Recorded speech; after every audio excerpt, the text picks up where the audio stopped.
welcome you all in Roots Academy. This is our lecture number 3 on RC Reading Comprehension. तो हम 2022 के reading comprehension कर रहे थे और ये हमारा क्लास 3 रहेगा. तो बेसिकली हम रीडिंग कॉम्प्रिहेंशन के आधे ऐसे क्वेश्चंस थे जो कि हमने ऑलरेडी कंप्लीट कर लिए थे. And now this is our form reading comprehension के क्वेश्चन नंबर 21 से हम करेंगे. This seaside class is totally based on RC Reading Comprehension. हम ट्राई करेंगे कि हम मैक्सिमम मार्क्स रीडिंग कॉम्प्रिहेंशन से कैसे गेन कर सके. तो ये हमारा पूरा आइडियोलॉजी रहेगा of this class. So reading comprehension तो आई नो सबको आता है, बस आपको इंग्लिश पढ़ने की आवश्यकता है, आपको जानने की आवश्यकता है. But during the exam halls आप कैसे रीडिंग कॉम्प्रिहेंशन को फास्ट कर सकते हैं, कैसे आप क्वेश्चंस के थ्रू पूरा पैसेज समझ सकते हैं, और कैसे आप स्किम थ्रू, मैंने आपको लेक्चर नंबर 1 और 2 में पूरी पहले मैंने उसको प्रिंसिपल गाइडेंस पूरा बताया कि कैसे आप रीडिंग कॉम्प्रिहेंशन समझ सकते हैं, कितने टाइप्स के रीडिंग कॉम्प्रिहेंशंस होते हैं. तो बेसिकली ये these are the crux of our previous last 2 lectures. So in this lecture we are going to totally devoted ourselves from this reading comprehension type questions.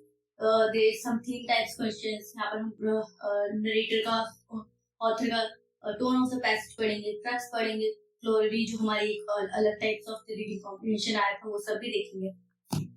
So in this I am going to basically what I am going to look upon in this class, or what I am assuming from you guys is that कि मुझे इतना assume मैं कर पा रही हूँ कि आपको इंग्लिश पढ़नी आती है और आप उसको समझ सकते हैं. तो इसलिए हम इन दोनों के आधार पर हम अपनी रीडिंग कॉम्प्रिहेंशन क्लास को स्टार्ट करते हैं, right. So what we have already done is that हम पहले स्किम थ्रू करते हैं रीडिंग कॉम्प्रिहेंशन को. हम पहले एक ऊपर का क्रक्स लेते हैं. बेसिकली हम एक क्रक्स डेवलप करते हैं कि reading comprehension is what all about. ये बेसिकली आइडिया क्या दे रहा है, क्रक्स आइडिया क्या दे रहा है, इसका कोर थीम क्या है. फिर उसके बाद हम क्वेश्चंस को स्वैप करते हैं. एंड जैसे हम इसमें एक ट्रांजिशनल फेज को भी देखने की कोशिश करते हैं. यस, हम ट्रांजिशनल फेज देखने की बोलते हैं ना, ट्रांजिशन.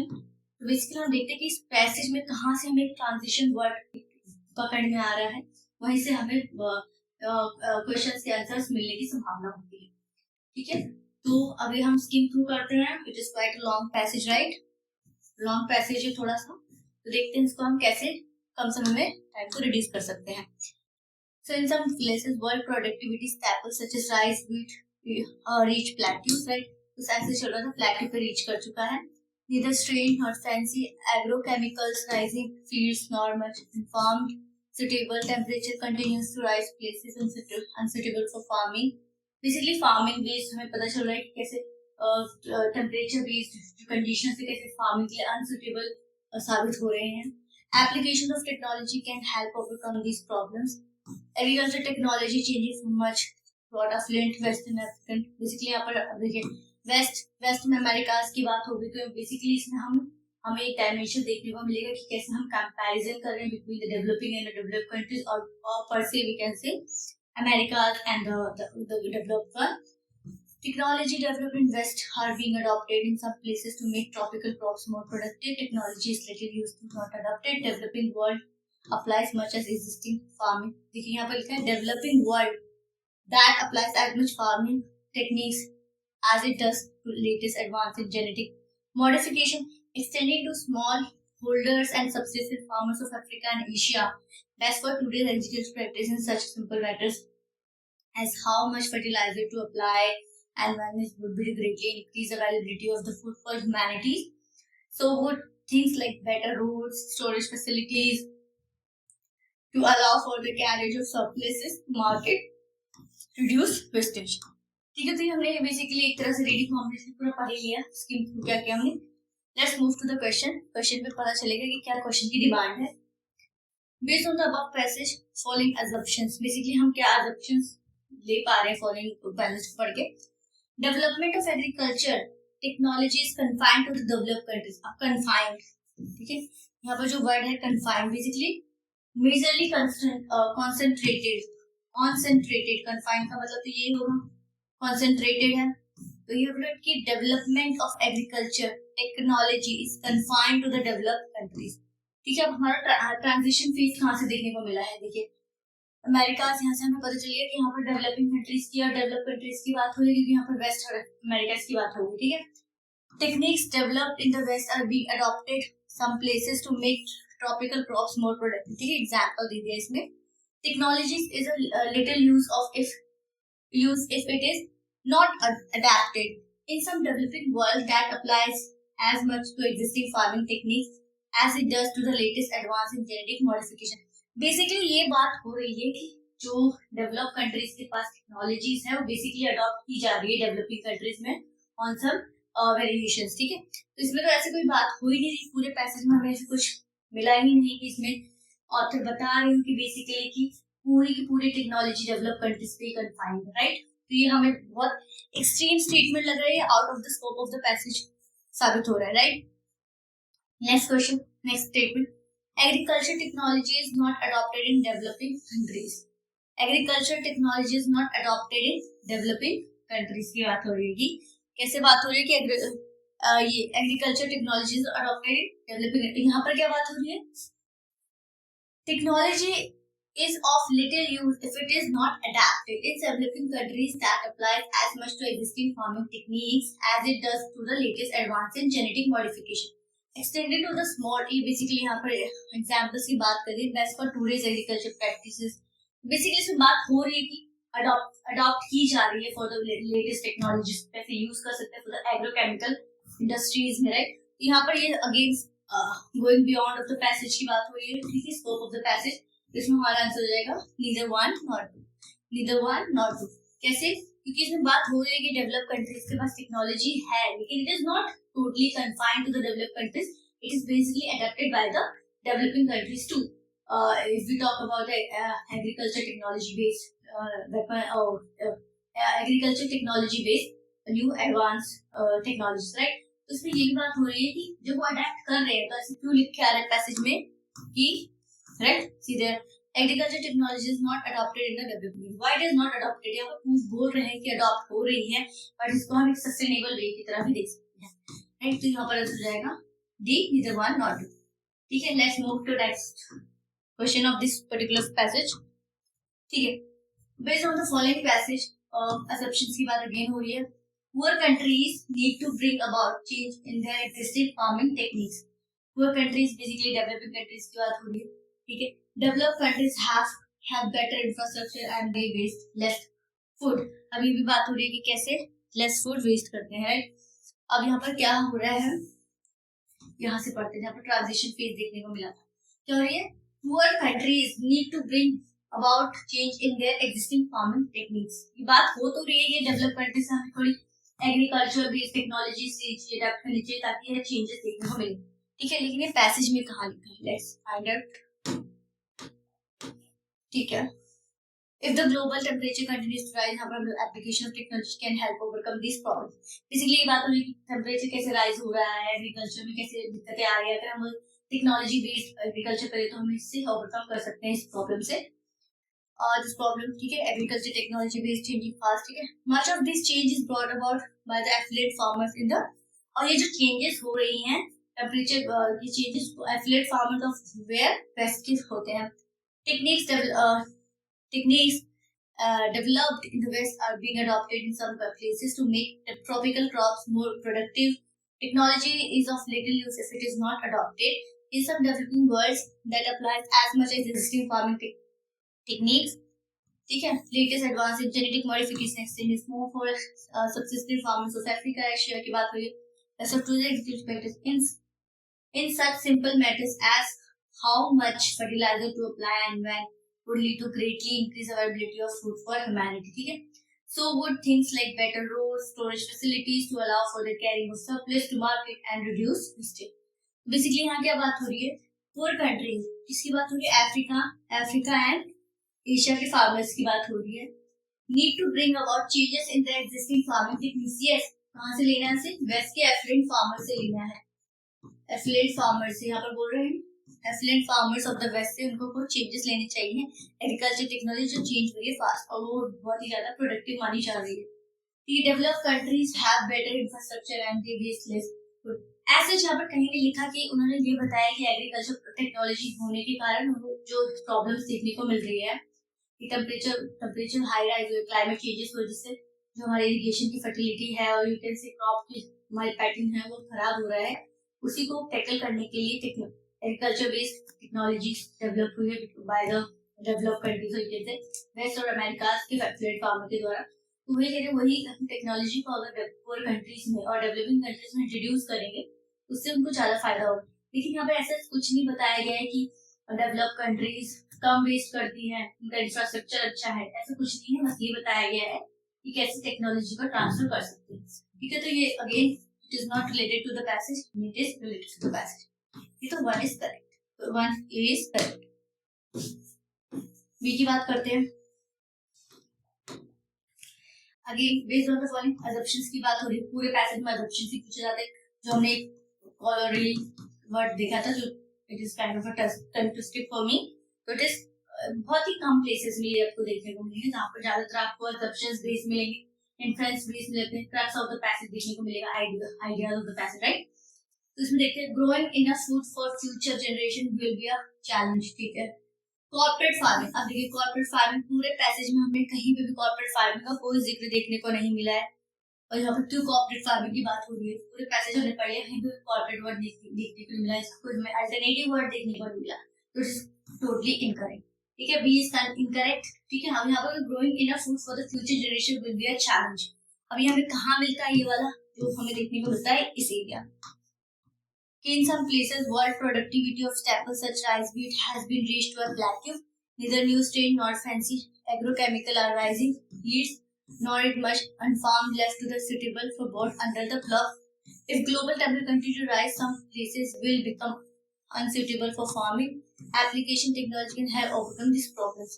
ठीक है, तो बेसिकली यही बात हो रही है कि जैसे चेंजिंग हो, जैसे अनसुटेबल हो रहा है फार्मिंग के लिए टेम्परेचर, बेसिकली अनसस्टेनेबल हो जाएगा, यही बात हो रही है। तो इसका आंसर हो जाएगा ग्रोइंग वाला, आंसर है इसका ए। तो 23 का आंसर हो जाएगा हमारा, राइट। तो इसमें देख लिया कि इसमें कैसे हमारा नीदर दोनों ही गलत है। इसमें हमारा पुअर कंट्रीज की बात हो, लेकिन ऐसा कोई बात नहीं हो रही कि वहाँ पर फूड वेस्टेज कम होती है इन द डेवलप कंट्रीज, ये इनकरेक्ट हो गया, ओनली वन इज करेक्ट। यहाँ पर अगर कॉर्पोरेट फार्मिंग की कोई बात नहीं, पूरे पैसेज में कॉर्पोरेट फार्मिंग की बात हुई, एग्रोकेमिकल फार्मिंग की बात हुई है, एग्रीकल्चर टेक्नोलॉजीज की बात हुई, इंफ्रास्ट्रक्चर की बात हुई है, मार्केट लिंक इंफ्रास्ट्रक्चर की बात हुई है, लेकिन ऐसा कोई कॉर्पोरेट फार्मिंग की बात नहीं है। तो इसको हम एलिमिनेट करेंगे और to the growing enough food for the future generation will be a challenge because of the climate changes। ठीक है, और जिससे क्या होगा, एग्रीकल्चर नॉट सुटेबल हो जाएगा। ठीक है, तो ये हमारा आंसर रहेगा 1 का। तो let's move to our next passage. इस वाले पैसेज में हम थोड़ा स्किम थ्रू करेंगे।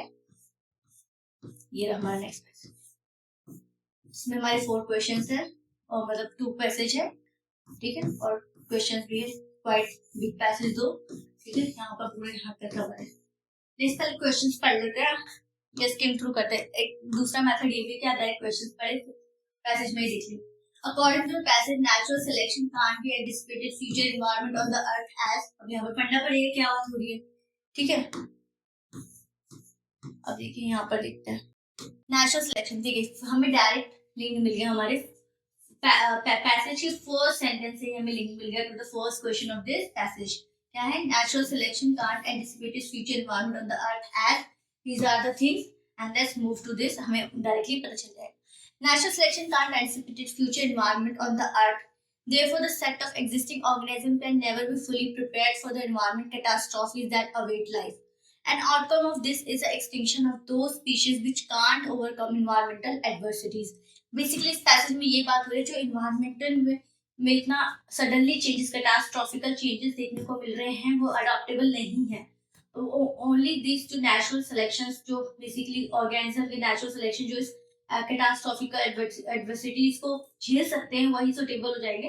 बेसिकली डार्विन की सर्वाइवल ऑफ द फिटेस्ट की कहानी बता रहा है, जो फिट होगा एनवायरनमेंट के लिए वो सस्टेन कर जाएगा, जो फिट नहीं होगा वो एलिमिनेटेड हो जाएगा। ठीक है, तो यही बात हो रही है। This failure to survive in modern terms can be attributed to the genome which are unable to withstand geological barriers और बायोलॉजिकल मिसहैप, जिसकी इन्फेक्शन डिजीजेस की बात हो रही है कि कैसे नेचुरल सिलेक्शन में क्या क्या आ सकते हैं, जिसकी डिजीजेस स्प्रेड हो जाते हैं, इन्फेक्शन स्प्रेड हो जाते हैं, और जो जैसे कोविड-19 के जो लोग कोविड-19 के इतनी बड़ी महामारी से बच सके, तो वो आगे मतलब सर्वाइवल ऑफ द फिटेस्ट देखने को मिला।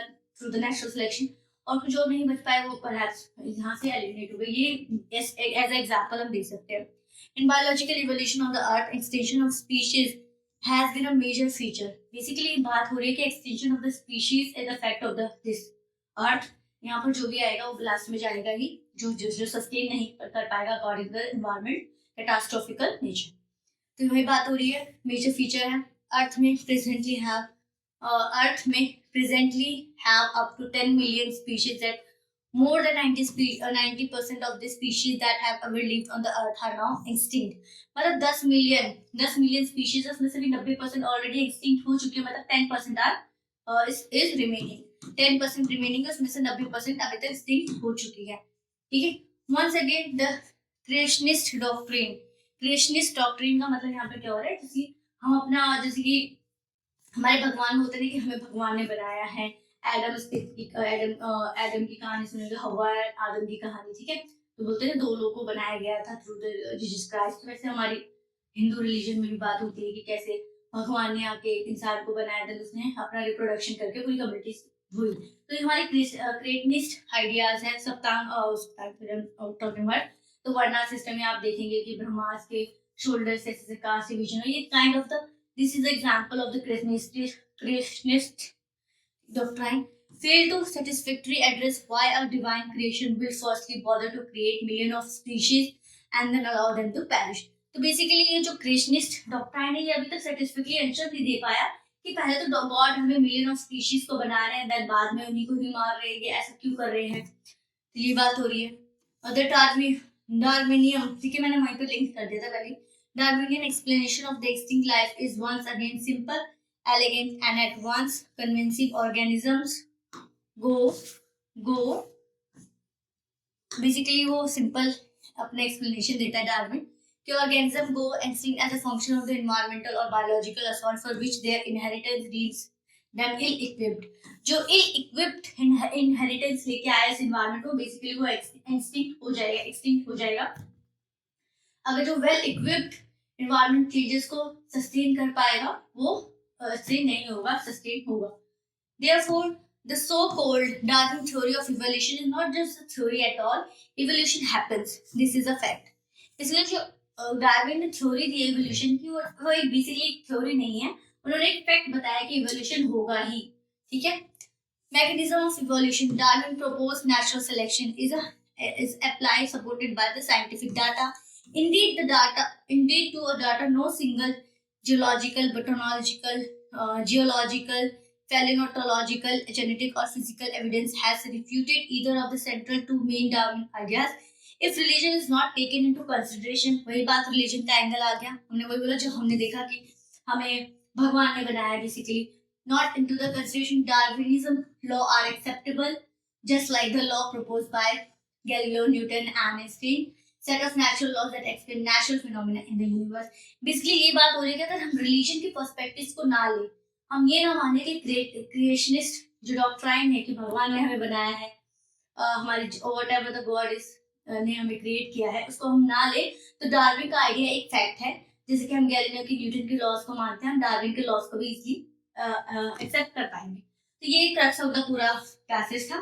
तो क्या होगा यहाँ पर, according to the passage, natural selection can't anticipate future environment of the earth as Leffery species not fully prepared to face the environment changes that await them will face extinction। यही तो बात हो रही है बेसिकली। टेस्ट में बात क्या हो रही है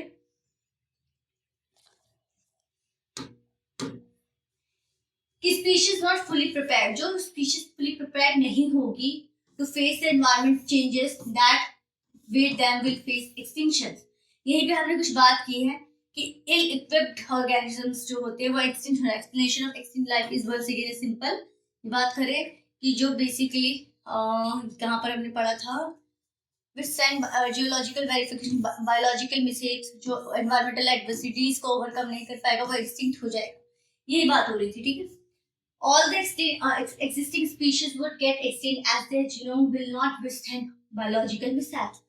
ऑल द एक्सटिंक्ट की बात कर रहे हैं कि सभी एक्सटिंक्ट हो जाएंगे। ठीक है, inability of the genome to withstand environment change would result in extinction. वही बात हो रही है कि जीनोम, अगर there is a word of genome, let's find it out. ठीक है, यहीं कहीं हमने जीनोम वर्ड देखा था, मिलियन ऑफ फेरिड सिंपली ये आते attributed the failure of the survival in modern terms can be attributed to genome। ठीक है, जो बेसिकली जिसका जीनोम अनेबल टू ओवरकम नहीं कर पाएगा एडवर्सिटीज को, वो बेसिकली एक्सटिंक्ट हो जाएगा। तो ये बात हो रही है inability of genome to withstand environmental changes would result in the extinction. Typically basically यही बात कह रहा है, तो इट इज करेक्ट। तो 3 इज करेक्ट। 3 किसमें किसमें है, तो बेसिकली ये एलिमिनेट हो गया, इसमें 3 नहीं है। ठीक है, और बेसिकली हमें पता है, हमें ऑल था, 2 is not in the list, तो हमारा आंसर डायरेक्ट आ गया, 3 is correct. Extension of species a common feature. Basically Darwin ने वही बोला, it is a fact, extension of the species is the fact. कहां पर ये बात हो रही है, डायरेक्ट इस लाइन से हमें देखने पड़े, evolution happens and this is a fact.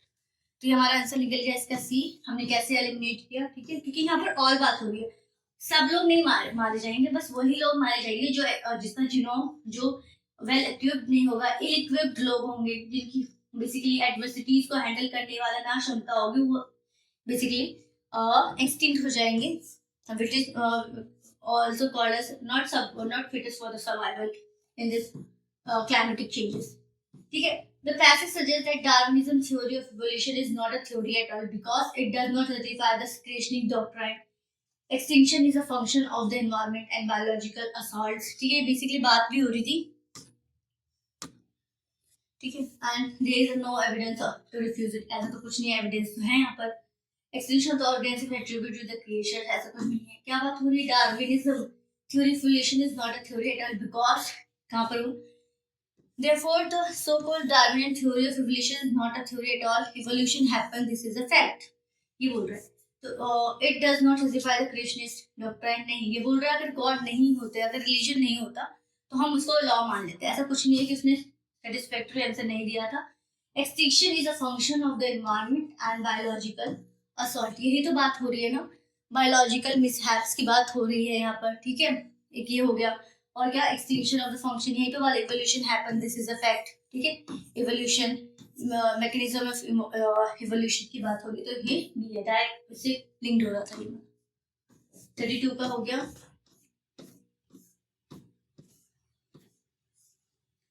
हाँ, 33 इसी पैसेज पे बेस्ड है 33 क्वेश्चन। with assumption पूछा again, only species that have the ability to overcome environmental catastrophes will survive and perpetuate। यही तो बात हो रही थी कि जिस स्पीशीज में उनका जीनोम इतना वेल इक्विप्ड होगा, नॉट इल इक्विप्ड होगा, वेल इक्विप्ड होगा, वो इस एनवायरमेंटल की कैटास्ट्रोफिकल एडवर्टीज को हैंडल कर पाएगा, right. More than 90% of the species on the earth in the danger to get extinct. नहीं, ये बात नहीं होती। 10 मिलियन स्पीशीज थे, उसमें से 90% ऑलरेडी एक्सटिंक्ट हो गए, तो 10% आर रिमेनिंग थे। ऐसा नहीं बोल रहे कि more than 90% are in the danger to get extinct, जो इनकरेक्ट है। तो 2 इनकरेक्ट हुआ, तो 1 है या तो 3 है, दोनों में से वो है। Darwin theory explain all the natural phenomena. All the natural phenomena से क्या मतलब है, बेसिकली डार्विन की थ्योरी बस evolution of the human beings को बताता है basically, but all the phenomena इसमें लिख के ऐसे बोल रहा है कि डार्विन ग्रेविटेशनल फोर्स को भी बताता है, न्यूटन्स की आइडियोलॉजीज को भी बताता है, आइंस्टीन की आइडियोलॉजीज को भी बताता है। Not, this is not correct, all is extreme word there, तो इसको एलिमिनेट करके answer is A, direct answer is A. तो हमने पैसेज से कैसे देखा, passage is long but basically इसमें 3 क्वेश्चंस भी थे, तो it is basically fruitful for us to read. It is short, but let's read this. With steady economic growth, high literacy, increasing skill levels, number of Indian middle class families had gone up to exponentially. Direct result of their affluence have been changing in dietary patterns की बात करें, कैसे lifestyle changes की बात करें, basically यही हो रहा है बात। ठीक है, energy consumption level, people have moved from higher protein based diets। ये बेसिकली एग्जांपल्स दे रहे सारे। अब यहाँ पर ना प्रोडक्ट्स पता चलेगा ये क्यों स्टेट कर रहे हैं। Milk products, diseases, significantly more water to produce. अब यहाँ पर बात हुई ना सिग्निफिकेंटली, मैंने बोला ना ट्रांजिशन वर्ड देखना पड़ेगा आपको, this is the transition word, significantly more water to produce than cereals based diets, increasing use of electronic and electric machines, gadgets, motor vehicles need more and more energies and generation of energy need water. Basically यहाँ पर पूरा water हो रहा है, पूरा concentration हो रहा है on the water. Crux of the passage management of the water की बात हो रही है कि लाइफस्टाइल चेंज हो रहे हैं, middle class to rich people protein rich food मांग रहे हैं, लेकिन प्रोटीन रिच फूड को बेसिकली करने के लिए वाटर का अवेलेबिलिटी होना जरूरी है। तो इसकी ये बात हो रही है। Let's read the statement. Crux of the passage देखिए, यहाँ पर हमने क्रक्स की बात की, क्रक्स आ चुका है। People should be persuaded to continue with the mainly Indian tradition style based diet। ऐसी कोई बात नहीं हो रही, ये बोल रहे हैं कि शिफ्ट हो रहा है लाइफस्टाइल, बट ऐसे नहीं बात हो रहा है कि बेसिकली ऑथर ने ये नहीं बोला कि उनको स्विच कर देना चाहिए। India need to focus on developing agriculture productivity and capacity for more energy generation to overcome the years। ऐसी कोई बात नहीं, एनर्जी कैपेसिटी की कोई बात नहीं है। Modern technology development result in the change of the agriculture and the social behavior of the people। हाँ ये बात हो रही है, बट क्रक्स क्या है मैसेज का? देखिए इस दोनों स्टेटमेंट में सी एंड डी में क्या अंतर है कि सी भी बेसिकली पैसेज को ही बता रहा है, but it is not a crux of the passage. See अगर आप इसको पढ़े, आप बस इस स्टेटमेंट को पढ़िए, क्या इस स्टेटमेंट से आपको लग रहा है कि आपका पैसेज समझ में आ रहा है जो आप पढ़ चुके हैं पहले। Modern technology development result in the change of cultural and behaviour, social behaviour of the people. इससे क्या लग रहा है कि आपको वाटर मैनेजमेंट की बात हो रहा था, इससे लग रहा है कि हो सकता है फेस्टिवल्स रिलेटेड थिंग्स, राइट? तो आपको ऐसे भी लिंक करना है कि आप स्टेटमेंट से पैसेज समझ पा रहे हैं, जैसे पैसेज से आप स्टेटमेंट समझ पा रहे हैं, वाइस वर्सा आपको देख के चलना है। Water management practice in India need to be change drastically in the coming years. यही बात हो रही है कि जब वो डाइटरी पैटर्न चेंज कर रहे हैं तो हमें जो डाइटरी पैटर्न्स में जो प्रॉब्लम्स आ रही हैं, अड़चने आ रही हैं, उसको भी क्लियर करना है। जिसकी डाइटरी पैटर्न चेंज हो रहा है तो प्रोटीन रिच डाइट ले रहे हैं, तो प्रोटीन रिच डाइट के लिए वाटर मैनेजमेंट होना जरूरी है। तो ये करेक्ट होगा पैसेज का पूरा, डी इज करेक्ट। देखिए इस पैसेज में ट्राई करने की कोशिश करते हैं इस वाले आइडिया से। In the passage based on the idea, the passage is based on the idea. यहाँ पर ऑथर का आइडिया की बात कर रहा है कि बेसिकली ऑथर का आइडिया क्या है। Let's see, men should not work hard, ठीक है। The great evil of our age is overstrain। Basically हमारे एज का ग्रेट इविल क्या हम बहुत सोचते हैं, ओवरस्ट्रेन लेते हैं। Men can't think well, men can't care for his spiritual welfare। अब देखिए इसमें आपको ये लगेगा, ये तो ऑफ कोर्स ऑथर नहीं बोलेगा ऐसा कुछ, ये हो सकता है कि man can't care for his spiritual welfare हो सकता है, साथ ये भी हो सकता है great evil of our age is overstrain। अब यहाँ तक तो हम 50-50 एलिमिनेट कर चुके हैं, राइट? 50-50 पे आ गए, अब पैसेज पढ़ेंगे डायरेक्ट हमारा आंसर मिल जाएगा। Let's move to this question again, right? Man does not seek self improvement because he is not intellectually capable। of course नहीं होगा। he has no time to do so। of course नहीं होगा। he is distracted by materialism and loves amusement and is mentally ill। अब यहाँ पर भी हम 50-50 पे आ चुके हैं, दोनों से कोई होगा। जैसे हम स्टेटमेंट पढ़ेंगे हमारा आंसर दोनों का निकल जाएगा, ठीक है। Let's read. For the 2 or 3 generation past, ever increasing numbers of individuals have been living in workers mainly, ठीक है, वर्कर्स की तरह ही रह रहे हैं, नॉट अ ह्यूमन बीइंग, ठीक है, कुछ सालों से। An excessive amount of labor is ruled today। Basically आप बहुत ज्यादा हार्ड वर्क करेंगे अपने लेबर में तो ये एक काइंड ऑफ रूल हो जाता है। In every circle of society with the result of man's spiritual element can't be thrive, ठीक है, spiritual element वो देख ही नहीं पाता, इतना वर्क करता है। He finds it's very difficult to spend his little leisure in the serious activities। He does not want to think or he can't even if he wants to। मतलब उनको इतना काम होता है, इतना लेबर इंटेंसिव एक्टिविटीज में involve हो चुके हैं कि उनका अपना स्पिरिचुअल वेलबींग को वो नहीं देख पा रहे हैं, ठीक है। और इसमें ये भी बात की कि वो he doesn't want to think, वो सोचना नहीं चाह रहे, वो इसलिए भी सोचना नहीं चाह रहे कि उनको टाइम ही नहीं मिल रहा वो सोचने का, ठीक है। He seeks not self improvement but entertainment which would enable him to get mentally idle, अभी mentally idle and to forget his usual activities। Therefore, so-called culture of our ages is dependent on more on cinemas than on theater, more on newspaper, magazines and crime stories than on serious literature। Answer मिल गया direct. यहाँ पर इसका answer हो जाएगा ये, जो कि हमने इसको एलिमिनेट किया था, ये इनकरेक्ट, और इसका आंसर हो जाएगा ये, क्योंकि वो ग्रेट एविल क्या है हमारी चीज का, ओवरस्ट्रेन, वो बहुत ओवरस्ट्रेन कर लेते हैं। तो ये हमारा हो गया statement. Let's read this one two.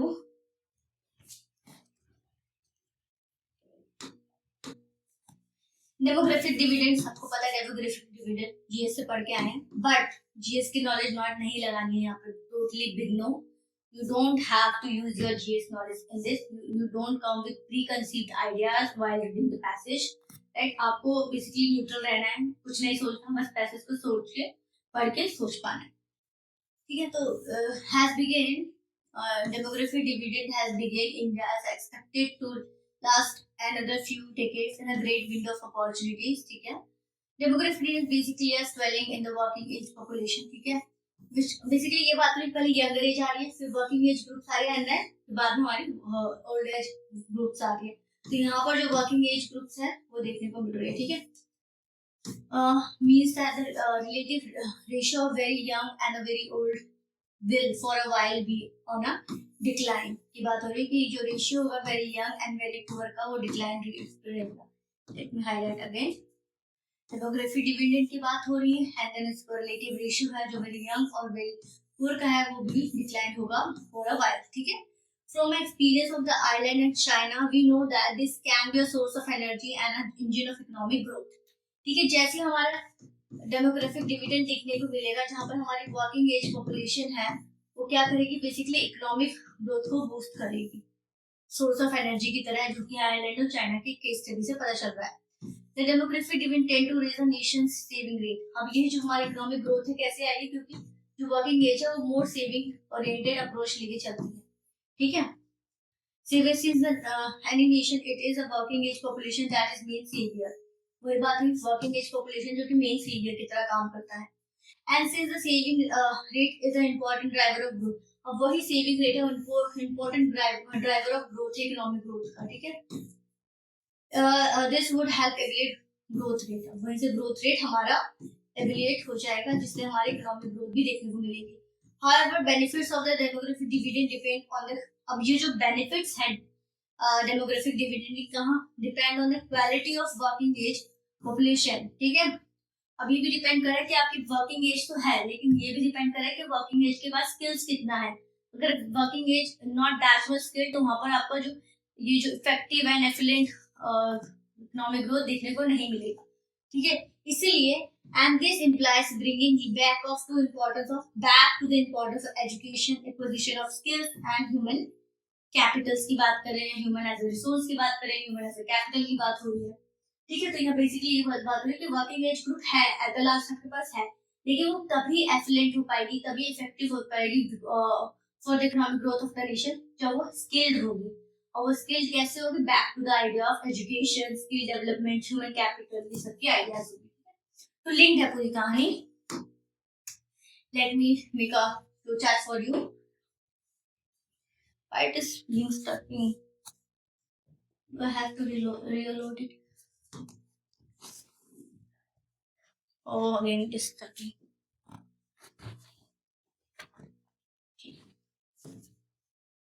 तो यहाँ पर कहानी क्या हो रही है जी, डेमोग्राफिक डिविडेंड है.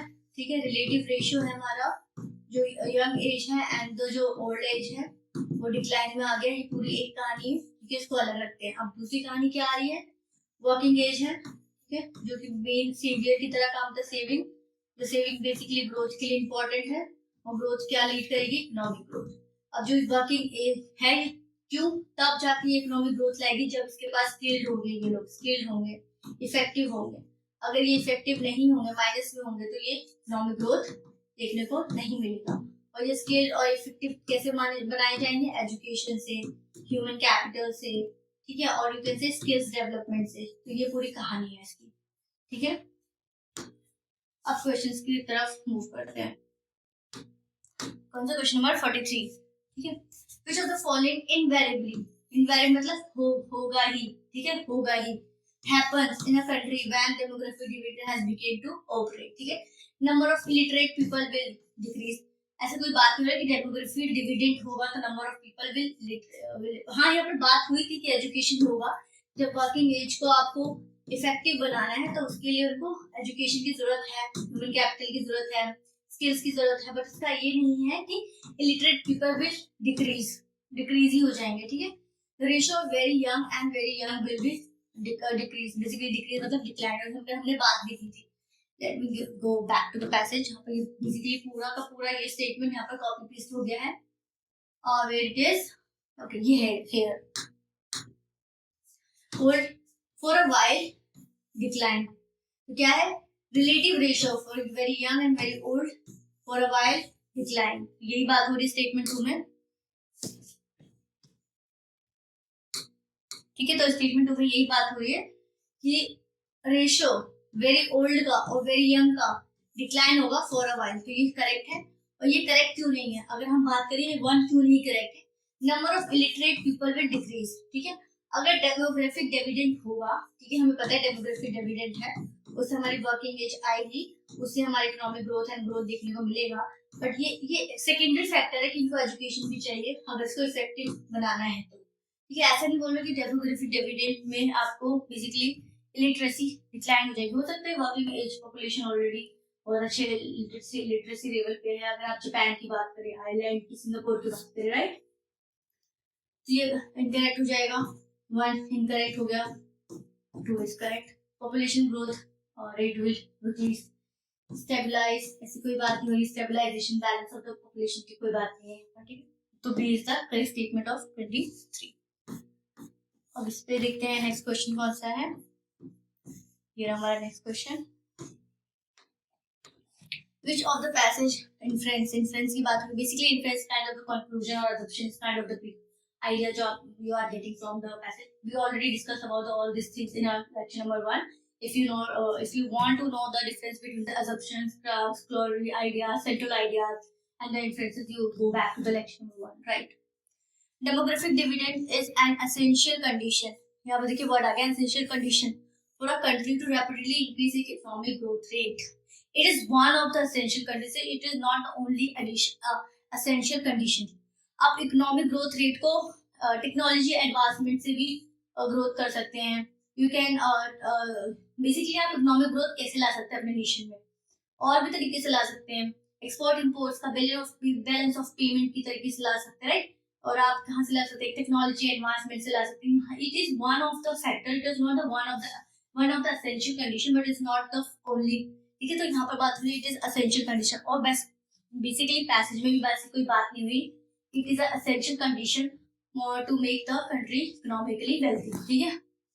Promotion of higher education is essential condition for a country for its rapid economic growth. इसकी भी बात नहीं हो रही कि एजुकेशन इज एसेंशियल कंडीशन। हो सकता है बिजनेस ओरिएंटेड लोग होंगे, एजुकेशन बेस्ड नहीं होगा, इनका माइंडसेट एंटरप्रेन्योरशिप स्किल्स होंगी, स्किल्स होगा उनके पास, राइट। तो ये भी अगर इसमें लिखा होगा one of the essential condition, तो we can make it right, but it's stated in essential condition. There is many more things which is essential, और as such according to the passage यहाँ पर ऐसा कोई स्टेटेड नहीं है कि education is essential condition और इकोनॉमिक ग्रोथ के लिए आपको बेसिकली ये होना जरूरी है। What you are saying, demographic dividend होना जरूरी है इकोनॉमिक ग्रोथ के लिए, ठीक है। तो it is both are wrong, इसका आंसर है डी। तो डी हो जो आंसर जो डी बनता है, बहुत इजीली पैसेज में आपको डी देखने को मिलेगा, neither 1 nor 2, but you have to guess why it is wrong and why it is not wrong. तो जो एसेंशियल कंडीशन की बात हो रही डेमोग्राफिक डिविडेंड को लेके, वो पैसेज में ऐसे स्टेटेड नहीं है कि it is one of the essential condition for the economic growth of the nation, right. इसमें ऐसे बात हो रही है कि इसने economic growth of the nation के बहुत सारे फैक्टर्स में से ऑथर ने एक फैक्टर उठाया, वो है डेमोग्राफिक डिविडेंड, राइट। और फिर सेम एजुकेशन को भी उठाया, लेकिन एजुकेशन के साथ उन्होंने ह्यूमन कैपिटल्स को भी उठाया, स्किल डेवलपमेंट को भी उठाया, एंटरप्रेन्योर माइंडसेट को भी उठाया बेसिकली, राइट। तो इसमें again it's not the essential condition, it's one of the essential condition, right. यहाँ से आपका इनकरेक्ट हो जाएगा। देखते हैं और कोई पैसेज है 2022 के पेपर में। इट इज ऑल्सो बेसिकली आप पैसेज से अच्छा खासा मार्क्स गेन कर सकते हैं। देयर इज अ पैसेज, तो इस पैसेज शॉर्ट पैसेज है और 1 क्वेश्चन है, let's read it. In an economic organization, allowing mankind to benefit by the productivity of machine should be lead to a very good life of leisure. And such leisure is apt to be tedious except to those who have intelligent activities and interests. If leisure population is to be happy, it must be an educated population and must be, अब यहाँ पर must be लगा दिया ना, यहाँ से फिर आपको ट्रांजिशन देखने को मिल रहा है। मस्ट बी, ठीक है। यहाँ से आपका स्टेटमेंट पूरा ही चेंज हो जाएगा, पूरा tone of the passage change हो जाएगा क्योंकि इसमें मस्ट बी लगा दिया है, ठीक है। Must be educated population and must be educated with a view of enjoyment as well as the direct useful of the technical knowledge. Basically जो मशीन्स के आने के बाद, जो कि आपको पता है लेजर टाइम हम लोग मिलने लगा है, तो बेसिकली वही कह रहे हैं कि जो इंटेलिजेंट पीपल होता है अपने लेजर टाइम को बहुत ही अच्छे तरीके से डिवोट कर सकते हैं, और ये जो लेजर टाइम को ऐसे हैप्पीनेस एंजॉयमेंट की तरह ले सकते हैं, वो भी सिर्फ एजुकेटेड पीपल्स को ही ले सकते हैं, ठीक है ना। ये यहाँ पे क्या लिखा है, मशीन्स के आने से लेजर टाइम हुआ है and such leisure times is apt to be tedious except to those who have intelligent activities and interest। कुछ लोगों के लिए लीजर टाइम बहुत ही टायरसम हो जाता है, लेकिन जो इंटेलिजेंट पीपल है उनके लिए जो एक्टिविटीज है, इंटरेस्ट है, उसमें डिवोट करते हैं, तो उनके लिए वो एंजॉयमेंट की तरह देखने को मिलता है। If a leisure population is to be happy, ठीक है, अगर leisure population खाली लोगों को हैप्पी होना है, it must be an educated population and must be educated with a view of enjoyment, ठीक है। educated है लेकिन view of the enjoyment नहीं, तो वो कभी happiness नहीं ले सकते। as well as direct usefulness of the technical knowledge, ठीक है। Which of the following statement based underlying the tone of the passage? अब tone of the passage की बात हो रही है, assumption की बात नहीं हो रही, inference की बात नहीं हो रही, यहाँ पर tone की बात हो रही है। टोन में आपको याद रखना है मस्ट बी दो जगह लगा हुआ है, राइट, ठीक है। Only educated population can best make use of the benefits of economic. अब यहाँ पर ओनली है ना, तो आपको ये चुभ रहा होगा अभी, लेकिन आपको पढ़ना पड़ेगा कि वहाँ पर मस्ट बी लिखा था कि must be educated population and must be educated in the view of the enjoyment, ठीक है। पूरा स्टेटमेंट था, ठीक है। Must be educated population and must be educated with the view of enjoyment. तो मस्ट बी से जो ये लगाया है ना, बेसिकली कंपलसरी बता दिया, एक्सट्रीम स्टेटमेंट ही कर दिया, ठीक है। तो only an educated population can make best use of the benefit of economic progress, ठीक है। Let's take it a hold, मुझे लग रहा है करेक्ट है, होल्ड करते हैं। All economic development should be aimed at the creation of leisure. ऐसा कोई बात नहीं हो रहा है कि सारा इकोनॉमिक डेवलपमेंट लेजर के व्यू से रखना चाहिए। And increasing in the educated population of the country lead to the increase in the happiness of its people। अब यहाँ पर एजुकेटेड पॉपुलेशन को इंक्रीज करेंगे तो वो हमारे इक्वल टू हैप्पीनेस को इंक्रीज करेगा। बट आपको यहाँ पर दो चीज माइंड में रखनी है कि उन्होंने बात की है कि must be educated population and must be educated with the view of enjoyment. यहाँ पर दो कंडीशन एप्लीकेबल है ये स्टेटमेंट को करेक्ट बनाने के लिए, लेकिन इस करेक्ट स्टेटमेंट में only one condition is applicable which is must be educated, but is not included that must be educated in the view of enjoyment. आप एजुकेटेड हैं बट आपका व्यू ही नहीं है एंजॉय करने का, दैट लीजर टाइम, तो आप कैसे करेंगे, राइट। तो just making incorrect. Use of the machine should be encourage in order to create a large leisure population. ऐसा कोई बात नहीं हुआ, इसने बस एक फैक्टर को लिया है कि मशीन के आने से आपको लेजर टाइम मिलने लगा है, लेजर टाइम को कैसे बेनिफिशियल बना सकते for the educated people, right. तो यहाँ पर जैसे हमने सारा एलिमिनेट किया, हमारा एक ही आंसर आया, A is correct statement of this question, right, A is correct statement. Basically 51 question तक आ गए, हाफ ऑफ द पैसेज हमने कर लिया इस पेपर का, जो 80 है और यस 80 क्वेश्चंस आते हैं, 80 में से अदर जो पैसेज है उसको हम अपने नेक्स्ट लेक्चर में इंक्लूड करेंगे। एंड 2022 का पेपर है, उसके बाद 23, 24, 25 का रहेगा, क्योंकि 26 को हमारा एग्जाम है, तो you have to do the latest RC types question, right. So thank you everyone for watching this session and stay tuned for our next classes. Thank you everyone.